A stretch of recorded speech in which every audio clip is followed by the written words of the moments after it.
নমস্কার। আরও গল্প চ্যানেলে আজ আবার চলে এসেছি একটি নতুন গল্প নিয়ে।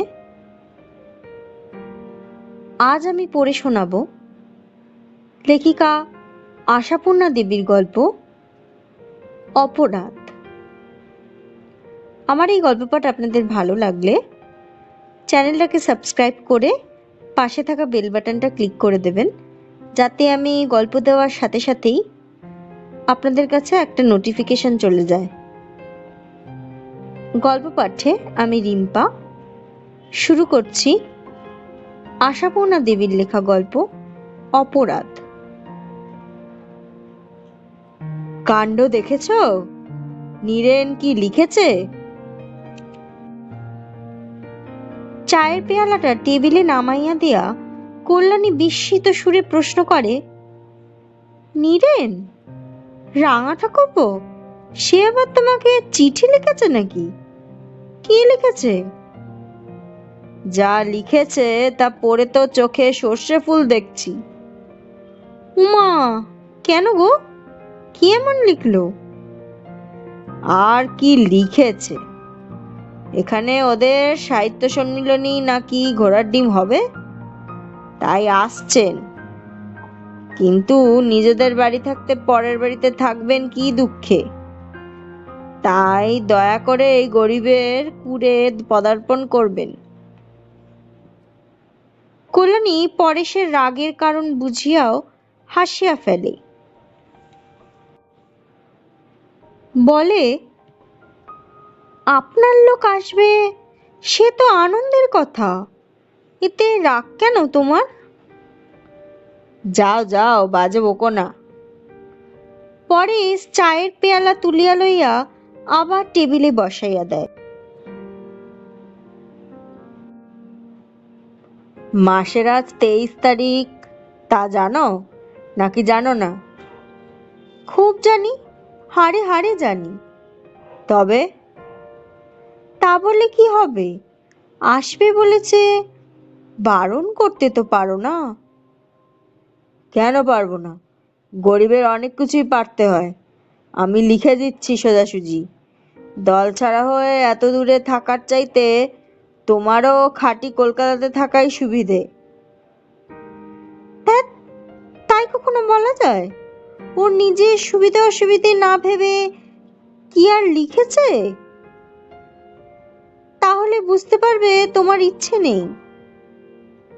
পারলে আর করা যাবে কি? চালাবো কি করে তাই বলো।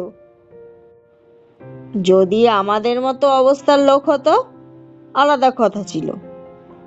ওরা কি চালে চলে তা জানো না তুমি? দুনিয়ায় যে দুঃখ কষ্ট অভাব অভিযোগ আছে সে কথা যেন মানতেই চায় না। হ্যাঁ জানি, ও বাড়ির কাকার বাড়ি গিয়েছি তো দু একবার, নতুন বউ ছিলাম যখন। কি সুন্দর বাড়ি, কি চমৎকার সাজানো, কত গয়না খুড়িমার। তেমনি কি সুন্দর অহংকার, কি চমৎকার লম্বা চাল। নতুন খুড়ি আমাদের মা জেঠিমার সঙ্গে ভালো করে কথাই বলতেন না, বুঝলে?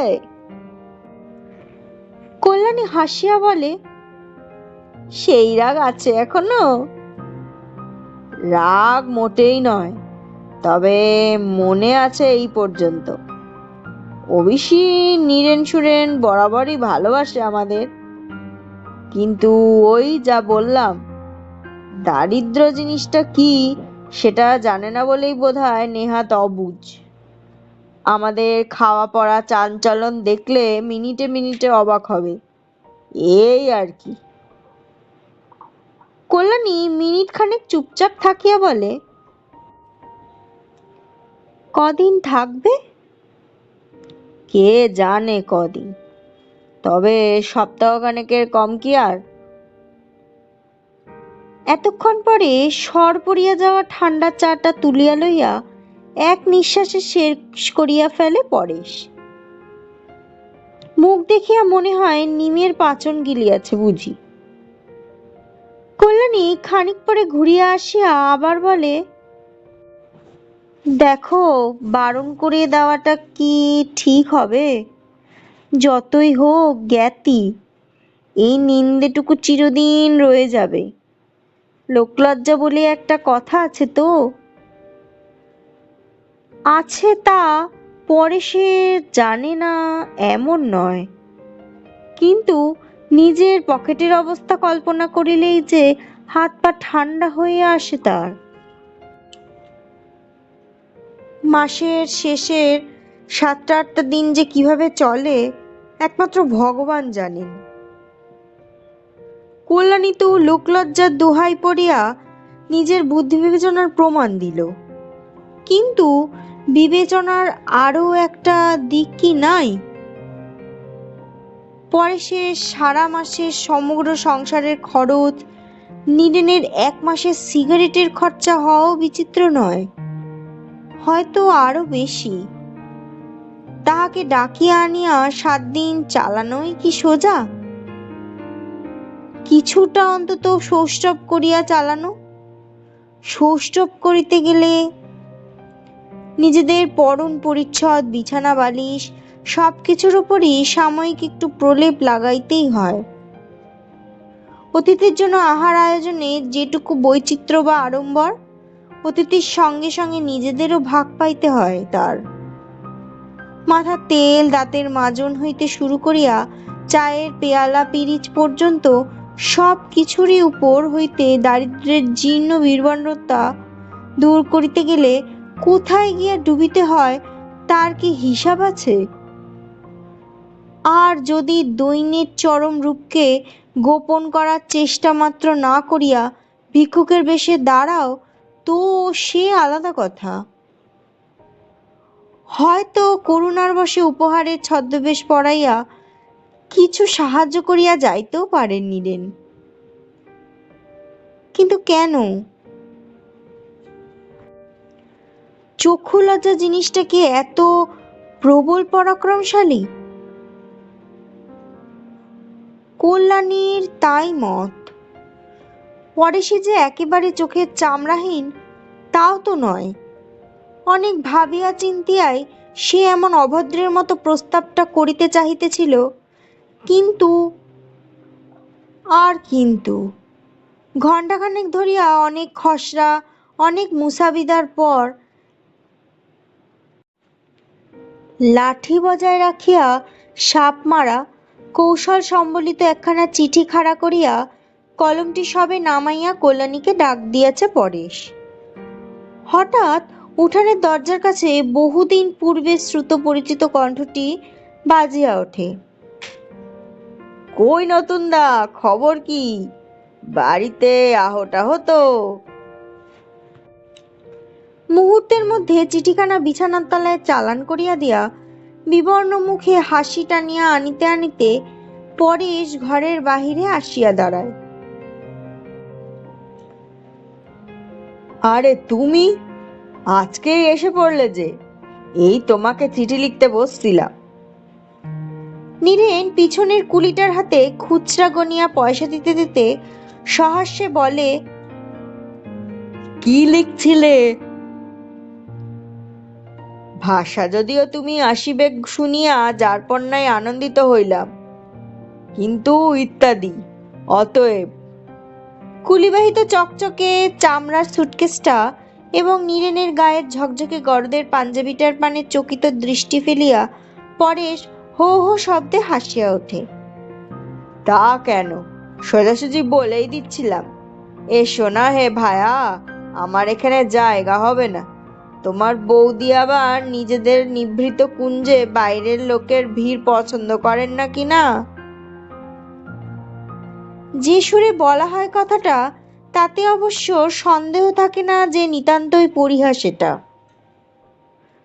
বলা বাহুল্য, কল্যাণীও আশাইয়া দাঁড়াইয়াছিল। মিথ্যার আগেন ভান দেখাইয়া বলে, দেখছ রাঙা ঠাকুরপো, দেখো খামোখা ভদ্রমহিলার নামে কিরকম মিথ্যে অপবাদ দেওয়া। মানহানির মামলা আনুন, বলিয়া উঠিয়া আসে নীরেন। কই ছেলে মেয়েদের দেখতে পাচ্ছি না যে? গেছে খেলা করতে, আসবে এক্ষুনি। তারপর তোমার খবর কি? আমাদের খবরের জন্য তো ঘুম হচ্ছে না আপনার। নেহাত প্রাণের টানে এসে পড়লাম তাই। ইস, নিজের কাজ না পড়লে আসতেন যে। হয়েছে হয়েছে, ঝগড়া টগড়া সব তোলা থাক। এখন সকালের আগে এক পেয়ালা চা আনুন দিকি। চা? এক পেয়ালা চা? আকাশ হইতে আছাড় খাইলে কেমন লাগে? হীরের আংটি, গরদের পাঞ্জাবি আর 52 ইঞ্চির ফরাসডাঙার ধুতি পরা এই সুকান্তি ভদ্রলোককে কোন পেয়ালায় চা দিবে কল্যাণী? মোটা মোটা যে গোটা 3-4 পেয়ালা আছে বাড়িতে, তা সবগুলোই যে হাতল ভাঙা। পিরিচি বা কই? প্রস্তুত হইবার অবকাশ মাত্র না দিয়া এরকম অভব্যের মতো আসিবার কি প্রয়োজন ছিল নিডেনের? ছেলেমেয়েরা বেড়াইয়া ফিরিবে এখুনি। সন্তুর পরনে কি আছে? নীল ডোরাকাটা সেই হাফ শার্টটা না? কলারটা কবে যেন ছিঁড়িয়া উধাও হইয়া গিয়াছে যার। মিনুর গায়ে কল্যাণীর কোন জন্মের পুরনো একখানা ভয়েল শাড়ি কাটা ফ্রক। পাশের বাড়ির লতিকার কাছ হইতে শ্বেত পাথরের মতো দেখিতে সেই পেয়ালা একটা চাহিয়া আনা যায়, কিন্তু ছেলে মেয়েদের জামা জুতা, নিজের শ্রীহীন শাড়িখানাও কি কিছুই পীড়াদায়ক নয়? চিন্তা বাতাসের চাইতে ওনাকে দ্রুতগামী। পলকের মধ্যে কত কি তো ভাবিয়া ফেলিল কল্যাণী। তবু কত অজস্রই বাকি থাকিল। হীরের আংটি আর 52 ইঞ্চি ধুতির মালিকটি রহিয়াই গেল যখন, মিনিটে মিনিটে নতুন নতুন বিপদ আসিয়া দেখা দেয় নতুনতর দুশ্চিন্তা। প্রতি পদক্ষেপে, প্রতিটি আচরণে কি নিদারুণ লজ্জা। নীরের অবশ্য চাল ফলায় না, কিন্তু তার স্বাভাবিকত্বটুকু যে পরেশের চোখে রীতিমতো চাল। গায়ে রক্ত নিংড়াইয়া প্রাণপাত করিয়া যে আয়োজনটুকু করিয়া আনে পরেশ, সংসারের হাড় ভাঙা খাটুনির মধ্যে কত কষ্টে কত যত্নে কল্যাণী যা পাতে তুলিয়া দেয়, সেই মহামূল্য জিনিসগুলো কি অনায়াস অবহেলাতেই পাতের নিচয় ফেলিয়া দেয় নীরেন? সন্দেশ রসগোল্লার মতো দুর্লভ বস্তুই কিনা আধখানা খাইয়া বাকিটা জলের গ্লাসে ডুবাইয়া দিতে কিছুমাত্র দ্বিধা করে না নীরেন। এই 4 দিনের মধ্যে 3 দিনেই মর্মান্তিক দৃশ্য দেখিতে হইয়াছে পরেশকে। অসহ্য হইয়া আজ সকালে তো বলিয়াই ফেলিল পরেশ। ফেলিবার প্রয়োজন কি? ছেলে মেয়েরা কি আর কাকার পাতে খাইতে পারে না? নীরেন তাহার উত্তরে পাতে খাওয়ার অপকারিতা সম্বন্ধে লম্বা এক লেকচার দিয়া বসিল। অবশ্য নীরেনের সামনে মান বাঁচাইতে ছেলে মেয়েদের ভাগ্যে উক্ত দুর্লভ বস্তু একাত্রে যে না জুটিতেছে এমন নয়, কিন্তু সে তো তাতল সৈকতে বাড়ি বিন্দু মাত্র। তাছাড়া এক মুঠো পয়সা দিয়া কেনা জিনিস ফেলিয়া দেওয়া, মিষ্টান্ন যে আবার অতি মিষ্টত্বের অপরাধে পরিত্যাজ্য হইতে পারে, এ কথা পরেশের ধারণার অতীত নয় কি? নোনতা খাবার কল্যাণী নিজের হাতে ভাজিয়া দিল। এ একদম ডালদার ব্যাপার দেখছি বলিয়া একেবারে উঠানে।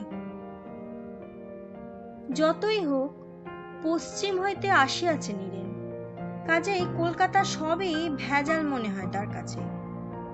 ফেলিয়া দিয়া অবশ্য ক্ষোভ করিল বিস্তর, কিন্তু সে ক্ষোভটা নিতান্তই সমাজ জীবনের দুর্নীতিজনিত ক্ষোভ। খাইতে না পাওয়ার জন্য তো নয়, অপচয়ের জন্যও নয়। 4 দিন পার হইয়াছে 4 বৎসরের দৈর্ঘ্য লইয়া। আরো 6 দিন নাকি থাকিতে হইবে নীরেনকে। সবে 26 তারিখ আজ, এখনো আরো কত দিন। এবারে আবার 31 মাস। সভ্য সামাজিক আর চক্ষুর লজ্জা সম্মিলিত কল্যাণী। এইমাত্র ফর্দ দিয়ে গেল বাজারে, লিখিবার মুখে যা খুশি লিখিয়াছে। নাকি মাথাটাতে খারাপ হইয়া গেল তার? শ্রাবণ মাস শেষ হয় নাই এখন, বলে কিনা ফুলকপি আর মটরশুঁটি, ইচড় আর সজনে ডাঁটাই বা নয় কেন তবে? মাংস, ডিম, ফুলকপি, মটরশুঁটি, বড় কই মাছ, অনেকগুলা বাগদা চিংড়ি, লাউ আর নারিকেল, কিশমিশ, আলু বোকরা, কত ফিরিস্তি। এখানে এই শহরতলির বাজারে পাওয়া যাইবে না জানা কথা, কিন্তু কলিকাতার বাজারে লোক পাঠাইলে ঠিকই পাওয়া যায়। কিছু বকশিস দিলে লতিকা চাকরি আনিয়া দিতে পারে। অমনি তার সঙ্গে চিনি পাতা দই আর সামান্য কিছু রাবড়ি। এটা কি হয়েছে? পরেশের কণ্ঠস্বর যতই চাপা হোক, ক্রোধটা ধরা পড়ে। শঙ্কিত কল্যাণী বলে, কি এই ফর্দ? এ কি আমার শ্রাদ্ধের ভোজের ফর্দ হয়েছে? চমকাইয়া মুখ তোলে কল্যাণী। এ কি, এমন রূঢ় কথা তো জীবনে উচ্চারণ করে না পরেশ। ম্লান মুখে বলে, কদিন তো সোজাসুজি মাছ ভাত খাওয়ানো হলো, যাবার আগে দু একদিন একটু বিশেষ না করলে। সোজাসুজি সোজাসুজি মাছ ভাত করতে এই 4 দিনে 13 টাকা ধার হয়েছে আমার, তা জানো? ধার মনে করলেই আমার মাথা খারাপ হয়ে যায়, আর একটি পয়সাও ধার করতে পারবো না, ব্যাস। কল্যাণী ছলছল চোখে বলে, আর এই যে রাঙা ঠাকুরপো সন্তু মিনুকে কত টাকার খেলনা এনে দিল কাল কলকাতা থেকে, ছবির বই দিল 3-4 খানা, কোন না 20-25 টাকার জিনিস হবে। বেশিও হতে পারে বুঝলাম, কিন্তু আমার তাতে কি সাশ্রয় হলো? খেলনা বেচে তোমার কপি মটরশুঁটি আনা যাবে? ছলছল চোখের কোণ বাহিয়া 2 ফোঁটা জল গড়াইয়া পড়ে। কি ভয়ানক কটু কথা বলিতে শুরু করিয়াছে পরেশ। ও কেন বোঝে না? কল্যাণীর এ আবদার শখের আবদার নয়, নিতান্ত এই সম্মান বজায় রাখার প্রশ্ন। কার সম্মান? পরেশেরই নয় কি? 5 টাকার ডাল ভাত খাইয়া নীরেন যদি 25 টাকার শোধ দিয়া যায়, খুব কি মুখ উজ্জ্বল হইবে পরেশের? তবু খাওয়া দাওয়ার আয়োজনটা তেমন ভালো করিতে পারিলে, যত্ন আত্মীর অভাব বেশি দেখাইলে কিছুটা মান থাকে তো। কে জানে, হয়তো যাওয়ার আগে আরো কিছু দিয়া যাইতে পারে। তখন কোন মুখে মুখ দেখাইবে কল্যাণী? কল্যাণীকে? নীরেন তো তার বাপের বাড়ির দিকের লোক নয়, মান সম্মান যা কিছু সবই তো পরেশের। অথচ এই সাদা কথাটুকু কিছুতেই বুঝিবে না পরেশ। ধার করা খুব খারাপ নিশ্চয়ই, কিন্তু নীরেন তো বারে বারে আসিবে না, জীবনে আর কোনোদিনই হয়তো সুযোগ মিলিবে না তার আত্মীয়তার, উপহারের শোধ দিবার। পরের মাসে না হয় আরো কষ্ট করিয়া চালানো যাইবে, এখনকার মতো তো মান রক্ষা হোক। কিন্তু না, পরেশ যেন বুনো ঘোড়ার মতো জেদ ধরিয়া বসিয়া আছে। অনেক তর্কের পরও ধার আর 1 পয়সাও করিতে রাজি হয় না সে। হ্যাঁ, ভালো ভালো দামি জিনিস আনিয়া দিবে না কেন? কল্যাণী দিক টাকা, যদি তেমন সঞ্চিত অর্থ তার থাকে কোথাও। হায় ভগবান, পরেশ কি জানে না কল্যাণীর কোথায় কি আছে? একটি ফুটো পয়সায় কি কল্যাণীর নিজের বলিয়া তোলা আছে কোথাও? সোনা বলিতে 1 ছিটে তাই কি বজায় আছে? সন্তুর টাইফয়েডে সেবার রাংরত্তিটুকুও গেছে যে। তবু রাগে দুঃখে একটা অবিমৃষ্যকারিতা করিয়া বসে কল্যাণী। বলে, বেশ, তুমি ধার করে করো, এখন শোধ দেব আমি। বটে নাকি? তা বেশ ভালো ভালো, বেশি করে কিছু নাও না, বরং যাওয়ার সময় নীরেনের বউ ছেলের নাম করে 1 হাঁড়ি মিষ্টিও দেওয়া যাবে 10 টাকা দিয়ে। কুটিল একটু হাসিয়া পরেশ ফর্দটা হাতে বাহির হইয়া যায়। কিছুক্ষণ পরে নীরেন আসে। যা ভয় করিয়াছে কল্যাণী ঠিক তাই। কলিকাতা হইতে কল্যাণীর জন্য দামি একখানা শাড়ি আনিয়া হাজির করিয়াছে নীরেন। ছি ছি, এ কি কাণ্ড রাঙা ঠাকুরপো! না ভাই না, কখনো না, এ শাড়ি নিতে পারবো না আমি। শুধু শুধু কেন তুমি এত খরচা করবে? নীরেনকে কথায় হারানো সহজ নয়। রাগ করে না, হেসে বলে, শুধু শুধু মানে কি? অর্থের সার্থকতা তো নারীর অঙ্গে।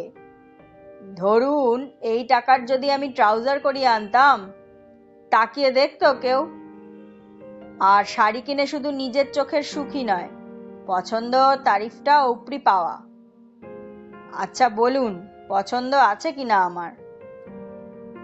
খুব আছে, কিন্তু যাকে মানায় তাকেই দেওয়া উচিত।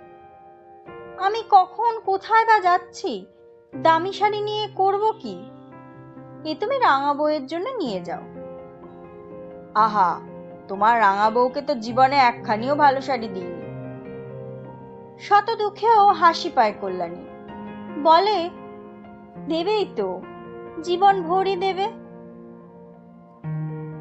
আরে বাপু, সে তো বলা বাহুল্য। তাই বলে সাধ হলে জীবনেও আর কারুর জন্য একখানি শাড়ি কিনতে পাবো না, এরকম কোনো লেখাপড়া আছে? কিন্তু সত্যি রাঙা ঠাকুরপো, এটা নিতে মোটে মন সরছে না। তাই না হয় সাধারণ আটপৌরে শাড়ি দিতে একটা। দায় পড়েছে, নাই দিলাম। তোমার দাদা কিন্তু রাগ করবেন। নাকি? তা ভালোই তো, দুমুঠো চাল বেশি নেবেন। এ মানুষের সঙ্গে কে তর্ক করিবে? তোমাকে নিয়ে আর পারা যায় না, গছাবে তবে ছাড়বে আর কি। এই এতক্ষণে যে চিনতে পেরেছেন আমায়, এর জন্য ধন্যবাদ। রাত্রে কল্যাণী পরেশকে দেখায় শাড়িখানা। সোনালি জরির তাবিজ পাড় টাঙ্গাইল শাড়ি। ভাবিয়াছিল পরেশ রাগ করিবে, কত তর্ক করিতে হইবে, কিন্তু ব্যাপারটা হইল অন্যরকম। বাহ, বেশ ভালো কাপড় বলিয়া 1 মিনিটের মধ্যে পাশ ফিরিয়া ঘুমাইয়া পড়িল পরেশ। যেন কল্যাণী শাড়ি পাইয়া আনন্দে গদগদ হইয়া উঠিয়াছে। অতএব তাহার আর গ্রাহ্য করিবার কিছু নাই। কল্যাণী সামনে যাই করুক, দয়া করিয়া যে নীরেনের সামনে বিরক্তি প্রকাশ করে না পরেশ, এই ঢের। বরং খুব হাসি খুশি করিয়াই কটা দিন কাটে। কল্যাণীর মনের মতো করিয়াই আরেকজন করিয়া আনে পরেশ। দিব্য হইচই করিয়া খাওয়া দাওয়া হয়। সন্ধ্যার পর জ্যোৎস্নায় বেড়াইতে যাওয়া হয় সপরিবারে। শহরতলির এই অঞ্চলটা কলকারখানা বহুল হইলেও রাত্রে মনোরম দেখায়। পুলকিতা কল্যাণী বলে, এতদিন রয়েছে এখানে, রাত্রে যে বেড়ানো যায় এ কিন্তু ভাই কখনো জানি না। আশ্চর্য! আচ্ছা নতুন দা, এতে তো আর পয়সা খরচ হয় না, বেরোলেই পারো। কিপ্টে বলিয়া পরেশকে যখন তখন ঠাট্টা করে নিলেন। সংসারে যা কিছু ত্রুটি ধরা পড়ে সবই পরেশের কুড়েমি আর কিপ্টেমির ফল বলিয়াই ধরিয়া লইয়া হাসাহাসি করে কল্যাণীর সঙ্গে। পরেশ যা উত্তর দেয় সেটাও সরস। যাইবার আগের দিন কিন্তু কিছুতেই আর কল্যাণীকে হাসানো গেল না। কি যেন এক মামলায় হারিয়া সর্বশান্ত হইয়াছে সে, এমনই ভাব। বাকপটু নীরেনের সদা তৎপর সরস পরিহাসগুলাও যেন অকেজো হইয়া ফিরিয়া আসে। শেষ পর্যন্ত পরেশকে বলিতে হয়, কি গো, তোমার যে দস্তুর মতো বিরহ লেগে গেল।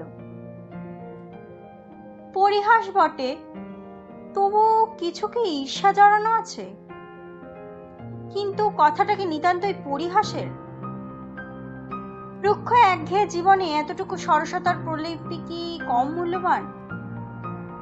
যাক, তাই বলিয়া বিরহটা এত জোরালো হওয়া উচিত নয় যে।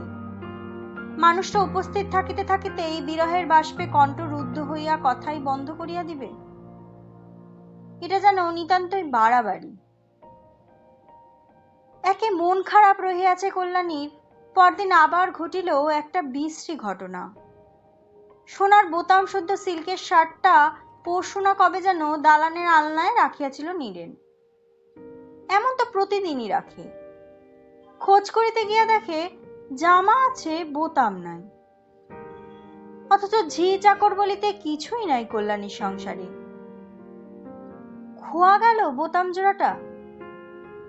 আর ঠিক সেইটাই যেটা নীরেনের বিবাহের আশীর্বাদী জিনিস। সারা সকাল সারা বাড়ি তোলপাড় করিয়া বেড়ায় পরেশ। সম্ভব অসম্ভব সকল জায়গায় খুঁজিয়া খুঁজিয়া হয়রান হইয়া পড়ে। পরেশের বাড়ি বেড়াইতে আসিয়া ক্ষতিগ্রস্ত হইল নীরেন। এটা যেন পরেশেরই কি এক অপরাধ। কল্যাণীও চিন্তাক্লিষ্ট ম্লান মুখে নীরবে কাজকর্ম করিয়া যায়। নীরেন নিজে কিন্তু খোঁজাখুঁজির মধ্যে যায় না, গুম হইয়া থাকে। বড় বেশি যেন বিচলিত দেখায় তাকে। কি যেন অগাধ ক্ষতি হইয়াছে তার। অথচ সামান্য এক জোড়া বোতাম, ভরি দেড়েকের বেশি সোনা নাই যাহাতে। এটুকু ক্ষতি সত্যি কিছু আমার মারাত্মক নয় নীরেনের কাছে। বিবাহে পাওয়া জিনিস বলিয়াই কি? খুঁজিয়া খুঁজিয়া শেষ পর্যন্ত হাল ছাড়িয়া দেয় পরেশ। প্রায় কাহিল হইয়া বসিয়া পড়িয়া বলে, না, কোথাও পাওয়া গেল না। আশ্চর্য। আশ্চর্য হওয়ার কিছুই নেই। নীরেন গম্ভীর মুখে বলে, জানতাম পাওয়া যাবে না, মিথ্যে খাটলে। তার মানে কি নীরেন? আহত স্বরে পরেশ বলে, তোমার কথার টোনটা তো ভালো নয়। তোমার কি কোনো সন্দেহ হচ্ছে? সন্দেহের কথা হচ্ছে না। জামায় পরানো বোতাম রাতারাতি উড়ে গেলে খাটের তলা ট্রাঙ্কের পিছনে খুঁজে বেড়ানো নেহাত বাজে খাটুনি। এই কথাই শুধু বলেছি আমি। পরেশ ক্রুব্ধ গম্ভীর স্বরে বলে, দেখো নীরেন, গরিব হলে ইতর হয় না। যাক, খুব শিক্ষা হলো। শিক্ষা আমারও কিছু কম হলো না নতুনদা, তবে দুঃখের শিক্ষা। যাক, অভিজ্ঞতার মূল্য সর্বদা দিতে হয় বইকি। কিন্তু অনুরোধ করছি, আর অনর্থক খোঁজাখুঁজি করে বেশি শো করো না। তুমি কি তাহলে বলতে চাও? আমি আর এক তিলও কিছু বলতে চাই না। দয়া করে আলোচনা বন্ধ করো নতুনদা, আর ভালো লাগছে না। দ্বিতীয় আর কোথাও কথা না বলিয়া কোথায় যেন বাহির হইয়া যায় নীরেন। নীরেন বাহির হইবা মাত্র পরেশ রান্নাঘরের দরজায় আসিয়া ভীষণ মুখে বলে, তোমার সঙ্গে কথা আছে, শুনে যাও। কি কথা? ভারী ক্ষীণ লাগে অকল্যাণীর কণ্ঠস্বর। কাল যে 32 টাকা দিলে, কোথায় পেয়েছো সে টাকা? ছিল। ছিল? কিন্তু এমন কোথায় ছিল বলতে পারো যে এতদিন ধরে এই সংসার রাক্ষসীর হাত থেকে বাঁচিয়ে রাখতে পেরেছো? লতিকার কাছে রেখে দিয়েছিলাম। কল্যাণী, তাকাও আমার দিকে। মুখ তোলো, তোলো মুখ। ছি ছি কল্যাণী, এত ইতর হয়ে যেতে পারো তুমি? এ যে কল্পনার বাইরে। উহ, এই মাত্র বড় মুখ করে বলে এলাম নীরেনকে গরিব হলে ইতর হয় না। দুই হাতে চুলের মুঠি চাপিয়া ধরিয়া টানতে থাকে পরেশ। রগের শিরা ওঠা রক্তচক্ষু ভীষণ দর্শন মুখখানা দেখিয়া পরেশ বলিয়া চেনা শক্ত, তুমি কি মনে করেছ আমি? আবেগে থরথর করিয়া পাংশু ঠোঁট দুইখানা কাঁপিয়া ওঠে কল্যাণী। আমি? হ্যাঁ হ্যাঁ হ্যাঁ, শুধু আমি। যার জিনিস চুরি গেছে সেও কি মনে করতে বাকি রেখেছে? ও ভগবান, কি মনে হচ্ছে জানো কল্যাণী, কারখানা থেকে আর যেন ফিরতে না হয়। মেশিনের দাঁতে আটকে বয়লারের মধ্যে পড়ে গিয়ে যেমন করে হোক এই ঘৃণ্য জীবনের শেষ হয়ে যায় যেন। বলিতে বলিতে যেন নিজেকে আর সামলাইতে পারে না পরেশ। ঘৃণ্য ধিক্কারের তীব্র তিক্ত কটু কথায় যত কিছু ভাষা জানা ছিল তাহার সবগুলি উচ্চারণের পর অবশেষে ঊর্ধ্বশ্বাসে কারখানায় ছোটে। কলের বাঁশি বাজিয়াছে কি আজ? পরেশ তো চলিয়া গেল। নীরেন সেই গেল, আর ফিরিল না। নাকি ফিরিল বই কি, যাতার আয়োজন করিতেও তো আসার প্রয়োজন আছে কিছু। তাছাড়া আরো একটা প্রয়োজন কি নাই? বিদ্রূপের ছলে কল্যাণীকে দু একটা কথা শুনাইয়া দিবার ইচ্ছাটাকে দমন করিতে পারে না কিছুতেই। বেশি কথা নয়, শুধু এইটুকু, শ্রদ্ধা করিয়া ভালোবাসিয়া কেউ একখানি শাড়ি উপহার দিলে তোমার গ্রহণ করিতে আত্মসম্মানে আঘাত লাগে, কেমন লাগে না? শুধু এইভাবে উচ্চবৃত্তি করিতে। স্ত্রীলোক মানে কি অভিনেত্রী? কল্যাণী কিশোরী বালিকার মতো সরল সহজ কল্যাণী, অন্তত নীরেনের ধারণা ছিল তাই।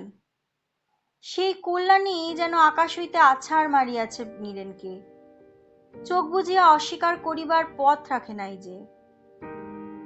সরল শব্দটার অপব্যবহার করিয়া কাজ নাই। ঘরের মেঝে অপরাধের প্রমাণপত্র ফেলিয়া রাখিয়া যে নিশ্চিন্ত চিত্তে ঘুরিয়া বেড়াইতে পারে, মূর্খ বলাই উচিত তাহাকে। মূর্খ কল্যাণী রাতারাতি শ্যাকরা ডাকিয়া বোতাম জোড়াটা বিক্রয় করিয়া ফেলিবার মতো বুদ্ধি খরচ করিতে পারিল? পারিল না শ্যাকরার হাতে লেখা রসিদটুকু লুকাইতে? রাবণ রাজার মতো নিজের মৃত্যুবান সযত্নে তুলিয়া রাখিল নিজেরই ঘরে। অবশ্য সযত্নে রাখা ছাড়া উপায় ছিল না। আপাতত পুরা টাকাটা শোধ করে নাই বলিয়াই বোধ করি শ্যাকরা মহোদয় এটুকু কল্যাণীর কাছে রাখিয়া দিয়াছিল। পরেশের খোঁজাখুঁজি তৎনচ কাণ্ডে বাহির হইয়া পড়িয়াছে। পকেট হইতে সেই প্রমাণপত্রটুকু বাহির করিয়া লয় নীরেন।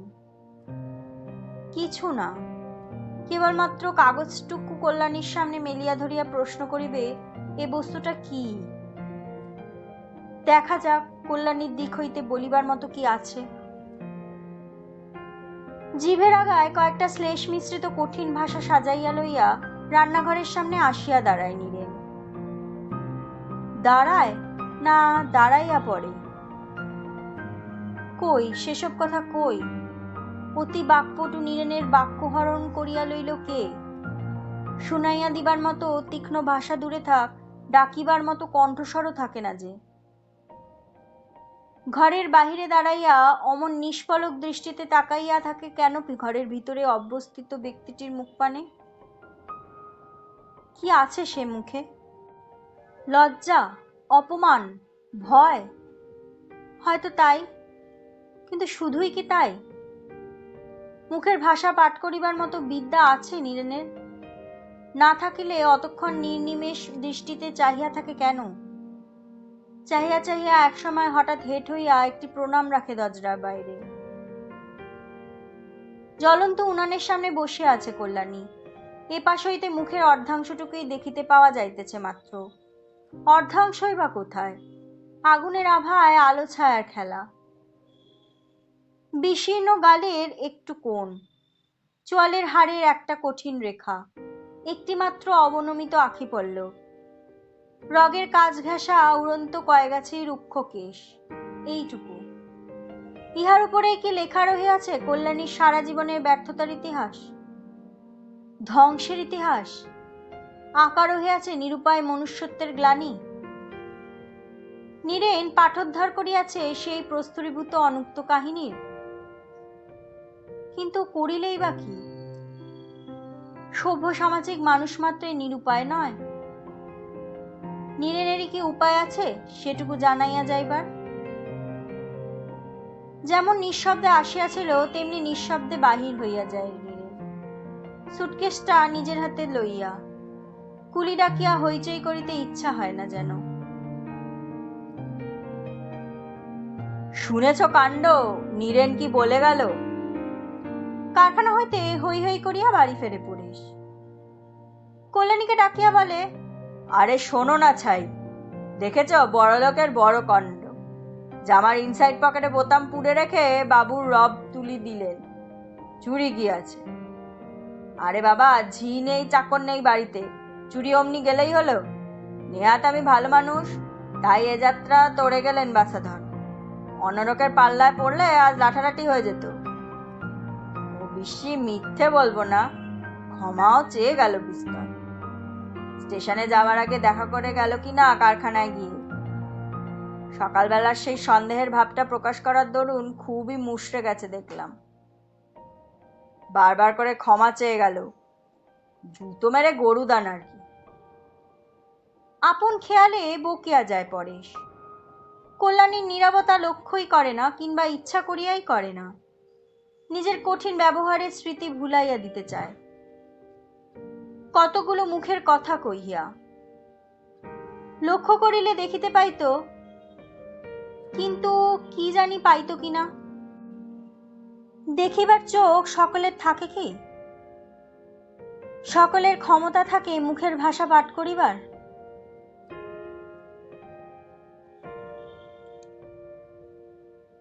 শেষ হলো আশাপূর্ণা দেবীর লেখা গল্প অপরাধ। আমার এই গল্প পাঠ আপনাদের ভালো লাগলে চ্যানেলটাকে অবশ্যই সাবস্ক্রাইব করে দিন, আর এই অডিওটা লাইক করতে ভুলবেন না। আপনাদের মতামত কমেন্ট বক্সে লিখে জানাবেন। ধন্যবাদ।